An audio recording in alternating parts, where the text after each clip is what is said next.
자, 하나님의 말씀으로 거듭난 영혼들은요, 거듭났기 때문에 계속적으로 영혼의 성장이 있어야 됩니다. 거듭났는데 자라지 않으면 그냥 어린아이와 같은 거죠.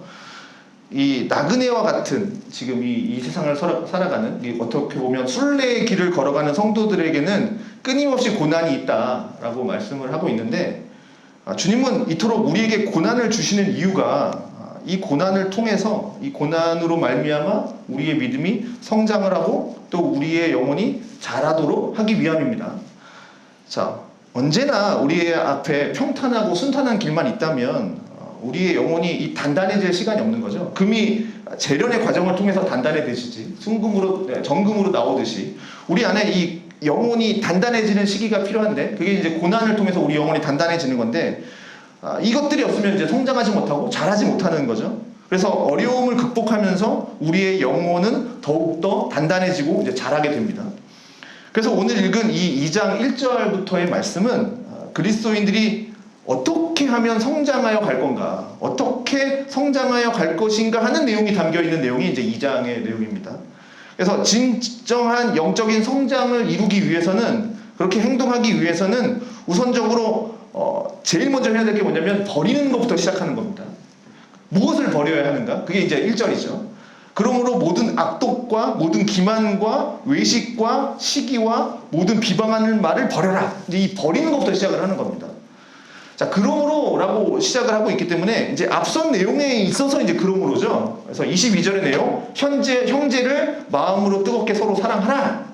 그리고 난 이후에 그러므로 너희는 이런 것들을 버려라. 이제 쭉 나오는 겁니다. 이런 악독과 기만과 이런 걸 버려라. 그러니까 모든 악독, 그러니까 이 악독이라고 하는 말은 단순한 그냥 악의, 이런 거랑은 좀 차원이 다른 거예요. 그러니까 마음속에서 남을 해하려고 하는 그런 무자비한 악들, 그러니까 남을 정말 해하려고 하는 그런 정말 무자비한 악을 얘기하는 거고요. 또 외식, 겉과 속이 다른 것을 뜻하는 거죠. 겉으로 드러나는 의를 통해서, 그러니까 가면 쓴 것처럼, 그러니까 내적인 악을 숨기는, 외적인 이런 의, 선 이런 걸로 내적인 걸 가리려고 하는 그런 외식을 얘기하는 겁니다. 또 시기, 잘 아시죠? 열등감에서 나오는 행동, 타인이 잘 되는 것을 이제 방해하는 거, 감사하지 못하는 거, 이런 게 이제 시기가 되겠습니다. 또 모든 비방하는 말을 버려라. 비방하는 말, 그러니까 온갖 종류의 이제 중상모략, 악담, 다른 사람의 지위나 명성 등을 해치려는 목적을 가지고, 그런 의도를 가지고 하는 모든 말들, 비방하는 말이죠. 자, 베드로 사도는 이제 이런 것들을 버려라 라고 명령하고 있는데, 이와 같은 명령은 비록 하나님의 말씀으로 우리가 거듭났어요. 말씀으로 은혜로 인해서 거듭나서 육신의 겉옷을 우리가 버렸다라고 하지만, 그러나 이 세상에 사는 한, 우리가 이 세상 가운데 사는 한 옛사람의 모습을 완벽하게 떨쳐버리지 못하는, 그래도 갖고 있는 거죠. 옛사람의 모습을 완벽하게 떨쳐버리지 못하는 연약한 그 인간일 수밖에 없는 이 당시의 이 크리스찬들, 그러니까 성도들에게 목회자의 마음을 가지고 이제 권면하는 내용이 되겠습니다. 너희가 예수를 믿었지만 아직 버리지 못한 것들이 있다. 이제 이런 것들을 좀 버려라. 이렇게 목회자적인 권면이 얘기하는 거죠. 그래서 얘기했던 우리가 형제를 뜨겁게, 마음으로 순수하게, 열정적으로 사랑해라. 그렇게 하기 위해서는 뭐가 필요하냐? 모든 악독과 기만과 외식과 시기와 모든 비방하는 말을 버려야 한다라는 겁니다. 그러면서 이제 거듭난 자로 성숙한 그런 신앙인의 삶을 살기 위해서 가져야 할 이제 생활 태도, 이제 버리고, 그러니까 2절부터 이제 생활 태도를 얘기하는데, 사모하라라는 말이 주로 내용이죠. 갓난아이들 같이 순전하고 신령한 젖을 사모하라라는 말씀을 주는 겁니다. 그러니까 순전하고 신령한 젖, 그러니까 이거는 영양 섭취를 위해서 간절히 바라야 할 어떠한 대상을 가리키는 건데, 이것은 복음으로 전해지는 하나님 말씀이겠죠. 하나님 말씀을 사모해라. 그래서 하나님의 말씀을 듣는 것을 갓난아이가 엄마의 젖을 갈망하듯이 사모해라. 이제 그 얘기입니다. 그러니까 우리가 거듭나는 것은, 우리가 1장에서 봤듯이 거듭나는 것은 뭡니까? 썩어질 씨로 되는 게 아니라 썩지 아니할 씨, 그러니까 살아있는, 항상 살아있고 항상 있는 하나님의 말씀으로 된 것처럼, 우리가 구원에 이르도록 자라는 것에 있어서도, 그러니까 하나님의 말씀을 사모하는 것으로부터 이제 시작되는 거죠. 그러니까 썩어지지 아니할 씨앗을 하는 것처럼. 그래서 우리는 늘 끊임없이 하나님의 말씀을 신령한 젖을 사모하고 그 말씀을 먹기 위해서 애를 써라. 갓난아이가 엄마의 젖을 찾듯이 그렇게 하나님의 말씀을 사모해라. 그래서 3절에 너희가 주의 인자하심을 맛보았으면 그리할 거다 라고 말씀을 합니다. 그러니까 우리의 인생 속에서 단 한 번이라도 내가 진짜 딱 한 번이라도 하나님의 사랑, 하나님의 그 헤세드, 인자하심, 하나님의 선하심, 그것을 내 인생에서 진짜 한 번이라도 맛보았으면 계속적으로 이거 하나님의 사랑을 받으면서 하나님의 백성으로 성장해 나가기 위해서 우리는 하나님의 말씀을 사모하게 돼 있다는 거죠. 그렇게 사모하면서 살아가야 된다는 거죠.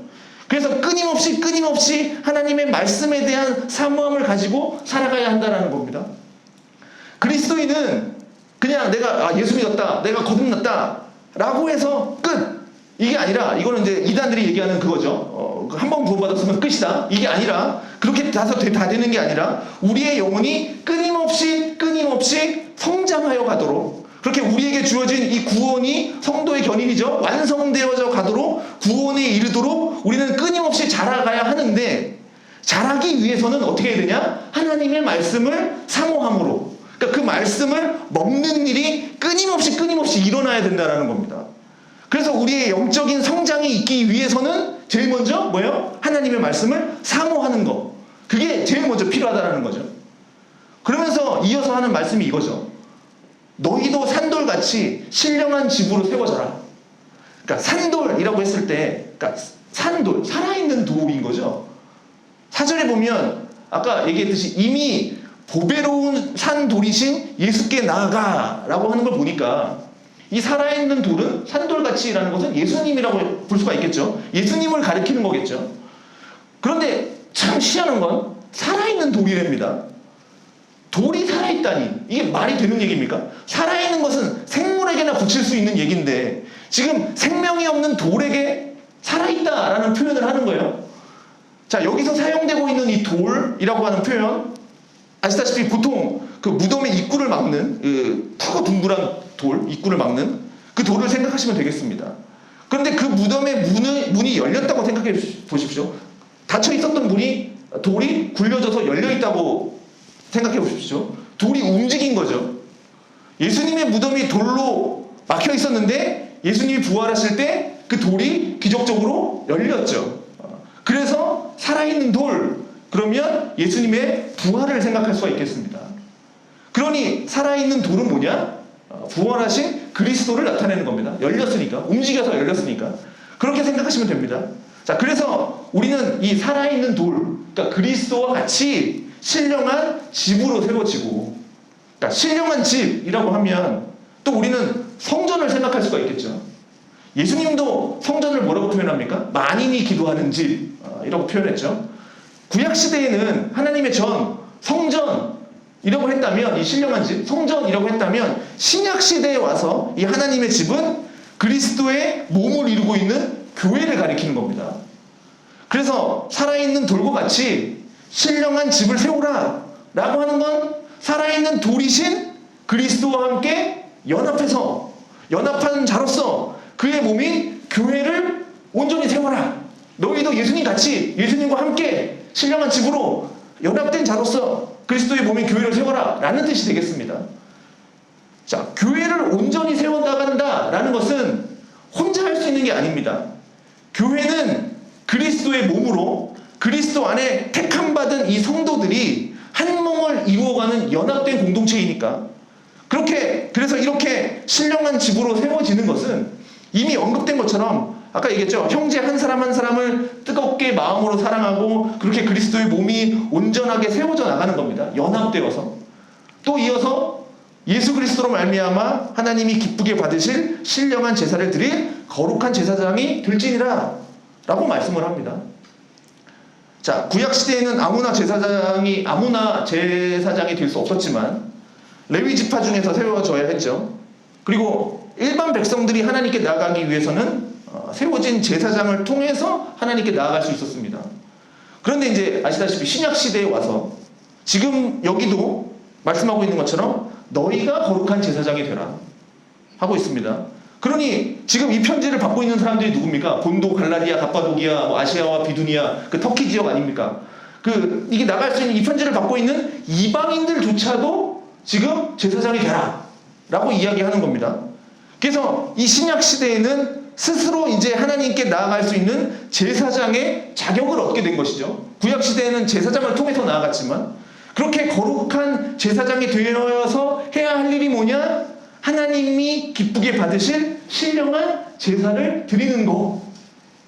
신령한 제사라고 하는 거, 그러니까 영적인 제사, 즉 성령 안에서 드리는 예배를 가리키는 겁니다. 바울 사도도 뭐라 그랬습니까? 너희 몸을 하나님이 기뻐하시는 거룩한 산 제사로 드리라. 이는 너희가 드릴 영적 예배니라.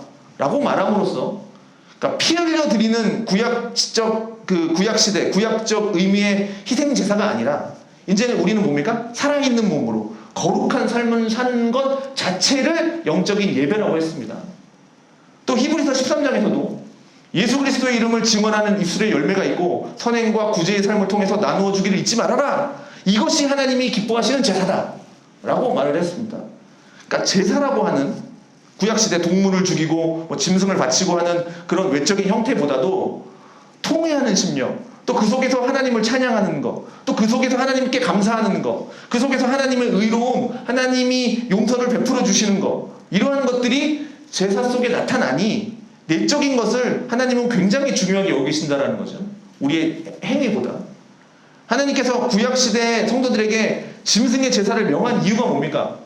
흠없는 그 제사 제물에게 자신의 죄를 전가하고 그 죄 없는 짐승이 자기 대신 죽는 걸 보면서 근신하고 깨어서 하나님이 명하신 율법을 내가 더욱더 잘 지켜나감으로 인해서 거룩한 삶을 살기를 원했던 거죠. 자, 예수 그리스도께서 우리를 위해서 죽으심으로 더 이상 이제 구약의 제사는 드리지 않습니다. 동물을 바쳐서 드리는 그런 제사는 드리지 않습니다. 이제 거룩한 삶을 통한 영적인 예배로 하나님께 나아가게 된 겁니다. 자, 이 편지를 받고 있는 성도들을 한번 좀 생각해 보면 이 당시 예수를 믿는 것으로 인해서 당시 사회에서 버림받은 소외된 존재였다라는 거죠. 예수 그리스도 역시 사람들에게 버림받은 돌같이 여겨졌지만 하나님께는 택하심을 받은 분인 것처럼 성도들 역시 세상으로부터는 버림받았을지 모르겠지만 하나님께는 택함 받은 자들입니다. 그러니 사람에게는 버림을 받았으나 하나님께 택함을 받은 예수 그리스도께 나아가라.